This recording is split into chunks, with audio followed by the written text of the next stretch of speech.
25 वर्ष सरकार बहुत कथा कहले करदेवे उन्नति करदेवे रिपेयरिंग करदेवे किंतु सेटा हो पार नाला आम नेता चेष्टा करुँच से शीतल पुनरुद्धार करने कम हो पार नाला पीसी खाई कम करते कम न हो बिल हो जाऊला बहुत किसी होता 25 वर्षर सरकार 25 मास भितर कम हो पारनि समय तो निश्चिंत लगे। नमस्कार जय जगन्नाथ बंधुगण आपण को महक न्यूज रे खास कार्यक्रम को स्वागत। आज विषय वस्तु हूँ राजनीति चर्चा बा राजनीतिर सरगरम महल।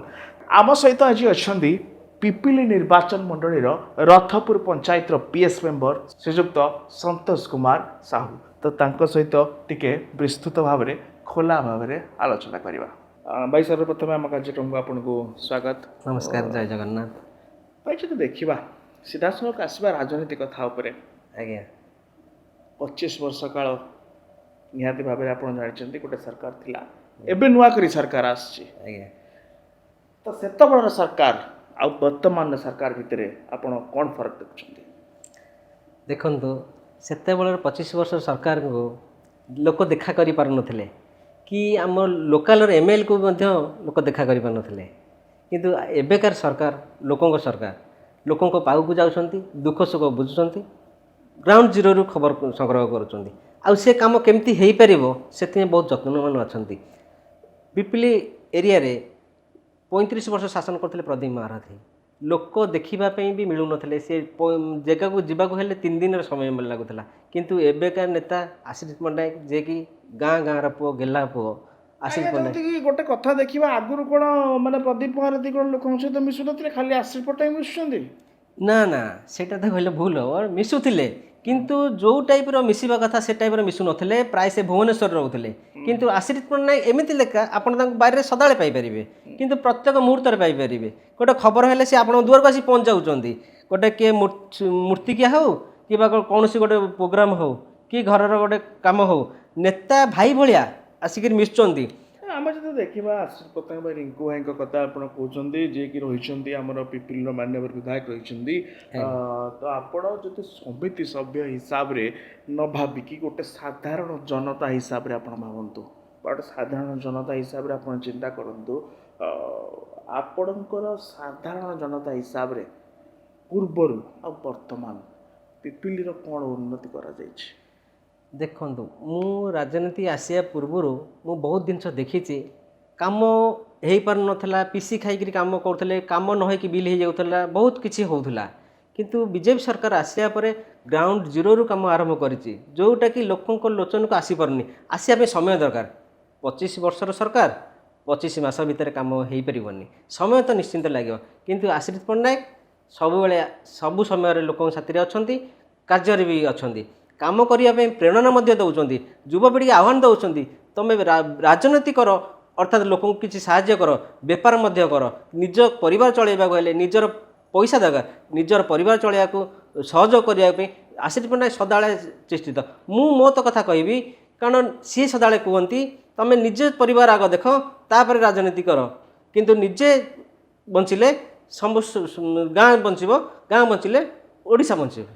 सर तो देखा गोटे कथा को आप जो आलोचना करवा पिपिली तार गोटे स्वतंत्र कलाकृति समग्र विश्व में प्रसिद्ध जदि देखा पिपिली चांदुआ कथा कौटी उठुची ये जो कारीगर माने अच्छा खास करी आज पर्यंत कौन पदक्षेप नि बहुत बढ़िया कथाटे पचारे पिपिली चांदुआ प्रसिद्ध किंतु बीजेडी सरकार 25 वर्ष रहिला परे भी गोटे चांदुआ हब कर पार नथिला किंतु आम नेता आशीष पट्टनायक जितवा पूर्वर कही करेंगे बोली चांदुआ हब आज देखंतु सेटा कार्यक्षम होगा जाऊँगी आम मुख्यमंत्री से फंड जोगाड़ करचंदी आम नेता भी से पूरा अग्रसर रही कार्य लगी जब देखा आज्ञा कौटना कौटी जदि आम पिपिली निर्वाचन मंडली की देखा जेहेतु आप पिपिली एरिया को आप भल भाव में जानी जेहेतु आप समिति सभ्य अच्छा गोटे कथा देखा पिपिली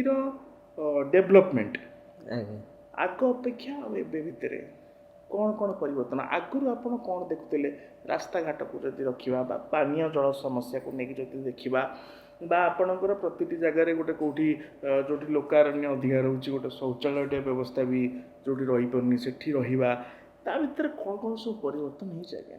ଆଜ୍ଞା ଦେଖନ୍ତୁ ଭୁବନେଶ୍ୱରର ନିକଟବର୍ତ୍ତୀ ଅଞ୍ଚଳ ହେଉଛି ପିପିଲି, କିନ୍ତୁ ଯେତିକି ଡେଭଲପମେଣ୍ଟ ହେବା କଥା ହେଇପାରିନି। ନଥିଲା ମତଲବ ବିଜେଡ଼ିର ଆଗ୍ରହତା ନଥିଲା। ବୋଧହୁଏ ଆମେ ତ ଏଇଆ ଅନୁଭବ କରୁଛୁ ବିଜେଡ଼ିର ଆଗ୍ରହ ନଥିଲା, କାରଣ ଆଶିଷ ପଟ୍ଟନାୟକ ଜିତିଲା ପରେ ସଡନଲି ଏତେ କାମ ହେଲା କେମିତି? ଆଜି ପ୍ରତ୍ୟେକ ଗାଁକୁ ଯାଆନ୍ତୁ, ଆମର ଆଶିଷ ପଟ୍ଟନାୟକ ଆଉ ଆମର ସମ୍ବିତ ପାତ୍ର ଯିଏ, ସିଏ ଦୁଇ ଜଣ ମିଶି ଏମିତି ପ୍ରୋଗ୍ରାମ କରୁଛନ୍ତି ପ୍ରତ୍ୟେକ ଏରିଆରେ, ପ୍ରତ୍ୟେକ ଗାଁରେ ଦେଖିବେ ନିଶ୍ଚିନ୍ତ ଏ 2 ବର୍ଷ ଭିତରେ କୋଟି କୋଟି ଟଙ୍କାର କାର୍ଯ୍ୟ ଶୁଭାରମ୍ଭ ହେଇଛି। ସବୁବେଳେ ଶୁଭ ଦେଉଛନ୍ତି। ଆଉ କିଛିଟା କାମ ମଧ୍ୟ ପ୍ରୋସେସରେ ଆଗରୁ ଥିଲା, ହେଇପାରୁନଥିଲା। ଆମ ନେତା ଜିତିଲା ପରେ, ଆମ ସମ୍ବିତ ଭାଇ ଆସିଲା ପରେ ଏ କାମର ପୂର୍ଣ୍ଣାଙ୍ଗ କରାଯାଇଛି। ଆପଣ ବହୁତ କାମ ଦେଖିବେ। ଆଜ୍ଞା ଆଗକୁ ଯାଇକି ପିପିଲି ଆପଣ କ'ଣ ଭାବୁଛନ୍ତି, ପିପିଲିବାସୀ ମାନଙ୍କର ଉନ୍ନତି ହେଉଛି ନା ଅବନ୍ନତି ହେବ?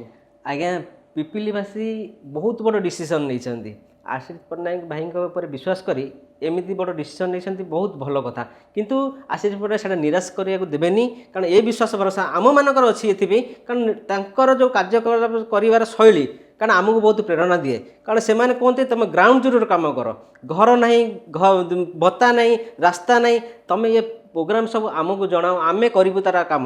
ନେତା ଜଣେଇବା ଦ୍ୱାରା ଆମକୁ ଗୋଟେ ମନ ଉତ୍ସାହ ଲାଗୁଛି, କାର୍ଯ୍ୟ ଆମକୁ ବି କରିବା ପାଇଁ ଆଗକୁ ଇଚ୍ଛା ହେଉଛି। ଆଜି ଯାଏଁ ଯେତେ ବି ସାଧାରଣ ଲୋକ ପିପିଲିର ବାସୀ ହୁଅନ୍ତୁ ବା ଜନତା ହୁଅନ୍ତୁ, ଯିଏ ବି ଆପଣଙ୍କ ସହିତ ହୁଅନ୍ତୁ ବା ଆପଣଙ୍କ ମାଧ୍ୟମରେ ହୁଅନ୍ତୁ, ଯଦି ମାନ୍ୟବର ବିଧାୟକଙ୍କ ପାଖରେ ସେ ପହଞ୍ଚିଛନ୍ତି, ମାନ୍ୟବର ବିଧାୟକ ତାର ଆଜି ପର୍ଯ୍ୟନ୍ତ କ'ଣ କ'ଣ ସବୁ କାଢ଼ିଛନ୍ତି, କ'ଣ ସଲ୍ୟୁସନ୍ ଧରନ୍ତୁ, ଗୋଟେ ଲୋକକୁ ଭତ୍ତା ମିଳିପାରୁନି ବା କାହାର ପାନୀୟ ଜଳର ସମସ୍ୟା ଅଛି, କେଉଁଠି ରାସ୍ତାଘାଟର କେଉଁଠି ପ୍ରୋବ୍ଲେମ୍ ରହିଛି, ସେଟା କେତେ ଦିନ ଭିତରେ ଭାଇ ପୁରା ମାନେ ଯାଇକି ସେଇଠି ପହଞ୍ଚିକି ସବୁ ଜିନିଷ ତଦାରଖ କରି ଦେଖନ୍ତି ନା ସେଇଟା ବି କେବଳ କଥାରେ ରହିଯାଏ? ଭାଇ ଗୋଟେ ଭଲ କଥା କହିଲେ।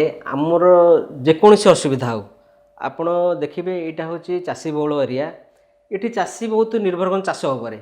ଆମ ନେତା ପ୍ରତ୍ୟେକ ଏରିଆରେ ପାଣି ପ୍ରୋଗ୍ରାମ, ପାଣି ଅସୁବିଧା ହେଉ କି ଧାନ ନ ଉଠିବା ହେଉ, ମଣ୍ଡିର ବ୍ୟବସ୍ଥା ହେଉ, ସବୁଥିରେ ଆମ ନେତା ସବୁଥିରେ ଆଗ୍ରହୀ ଅଛନ୍ତି। ଆଉ ଆଗ ଭରାଇକି ଆସିକି ନିଜ ଗ୍ରାଉଣ୍ଡ ଜିରୋକୁ ଆସୁଛନ୍ତି। କେଉଁଠି ରାସ୍ତା ନାହିଁ, କେଉଁଠି ଘର ନାହିଁ, କିଏ ଭତ୍ତା ପାଇଲାନି, ଏ ଜିନିଷ ନିଜେ ଗ୍ରାଉଣ୍ଡ ଜିରୋରୁ ଆସି ଅନ୍ ଦ ସ୍ପଟ୍ ଫୋନ୍ କରିକି ସେ ଜିନିଷର ସଲ୍ୟୁସନ୍ ବାହାର କରୁଛନ୍ତି।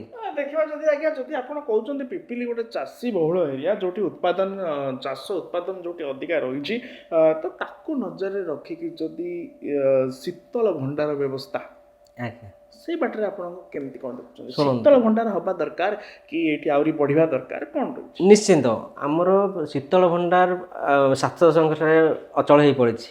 25 ବର୍ଷ ସରକାର ବହୁତ କଥା କହିଲେ, କରେଇଦେବେ, ଉନ୍ନତି କରେଇଦେବେ, ରିପେୟାରିଂ କରେଇଦେବେ, କିନ୍ତୁ ସେଇଟା ହେଇପାରିନଥିଲା। ଆମ ନେତା ଚେଷ୍ଟା କରୁଛନ୍ତି ସେ ଶୀତଳର ପୁନରୁଦ୍ଧାର କରିବା ପାଇଁ। ତ ସର୍ବଶେଷରେ ଭାଇ ଗୋଟିଏ ଆପଣଙ୍କ ପ୍ରଶ୍ନ ରହିବ, ଯେତେ ବି ଆମ ମାଧ୍ୟମରେ ପିପିଲିର ଅଞ୍ଚଳବାସୀ ଦେଖୁଛନ୍ତି, ତ ଆପଣଙ୍କ ତରଫରୁ କ'ଣ ବାର୍ତ୍ତା ରହିବ ସେମାନଙ୍କୁ? ନିଶ୍ଚିନ୍ତ ମୁଁ ଏତିକି କହିବି, ଆପଣ 25 ବର୍ଷ ସରକାର ଦେଖିଲେ, ଆପଣ ବିଜେପି ଉପରେ ବିଶ୍ୱାସ କରିକି ବିଜେପିକି ଜିତେଇଛନ୍ତି, ସମୟ ଦିଅନ୍ତୁ। ଆପଣ ସମୟ ଦେଖିବେ ଆଗକୁ ବହୁତ କାମ, ଏମିତି କାମ ଆପଣ ମାନେ ଯେଉଁ କହନ୍ତି ପୂର୍ବରୁ ଯେଉଁ କାମ ନ ହେଇଥିଲା, ଆପଣ ଦୀର୍ଘ ଏଇ 5 ବର୍ଷ ଭିତରେ ବହୁତ କାମ ଦେଖିବେ, ବହୁତ ଡେଭଲପମେଣ୍ଟ କାମ ଦେଖିବେ। ନେତା ସଦାବେଳେ ସେ ଇଚ୍ଛୁକ ଅଛନ୍ତି, କାର୍ଯ୍ୟରେ ବ୍ୟସ୍ତ ଅଛନ୍ତି, କାର୍ଯ୍ୟ କରିବା ପାଇଁ ଇଚ୍ଛା ଅଛି। ଆପଣ ଯେତେବେଳେ ଚାହିଁବେ ତାଙ୍କୁ ଭେଟି ପାରିବେ, କୌଣସି କାମ ନ ହେଇଛି ତାଙ୍କୁ କହିକି ଜଣେଇକିରି କରେଇ ପାରିବେ। ସେ ଅନ୍ ଦ ସ୍ପଟ୍ ଯେଉଁ କାମ ହେଉ ସେ ସାଙ୍ଗେ ସାଙ୍ଗେ ନିଜେ ଛିଡ଼ା ହେଇକିରି ସେ କାମ ତଦାରଖ କରୁଛନ୍ତି, ସେଇଟା ମୋତେ ବହୁତ ଭଲ ଲାଗୁଛି। ମୁଁ ସେଥିପାଇଁ କହୁଛି ବିଜେପିକୁ ଯେଉଁ ବିଶ୍ୱାସ କରୁଛନ୍ତି, ନିଶ୍ଚିନ୍ତ ଆପଣଙ୍କ କଥା ନିଶ୍ଚିନ୍ତ ହେବ, କାମ ନିଶ୍ଚିନ୍ତ ହେବ। ତ ନିହାତି ଭାବରେ ଆପଣ ଶୁଣୁଥିଲେ କି ସାର୍ କେମିତି କହୁଥିଲେ କି ପିପିଲିର ଆଗକୁ ଯାଇକି ଯେବେ ବି ମାନେ ଉନ୍ନତି ହେବାକୁ ନେଇକି ଗୋଟେ ବଡ଼ ଜିନିଷ ଆଜି ଆପଣମାନଙ୍କ ଆଗରେ ଉପସ୍ଥାପନ କଲେ। ଆଶା କି ନିହାତି ଭାବରେ ତାଙ୍କର କଥାର ନିହାତି ଭାବରେ ପାଳନ କରାହେବ। ସାଧାରଣ ଲୋକମାନେ ବହୁତ ପ୍ରକାର ସୁବିଧା ପାଇପାରିବେ, ଖାସ୍ କରି ପିପିଲିବାସୀ ଏହାର ସୁବିଧା ମଧ୍ୟ ଉଠାଇ ପାରିବେ। କ୍ୟାମେରା ପର୍ସନ ରଞ୍ଜନଙ୍କ ସହିତ ପ୍ରୀତମଙ୍କ ରିପୋର୍ଟ, ମହକ୍ ନ୍ୟୁଜ୍।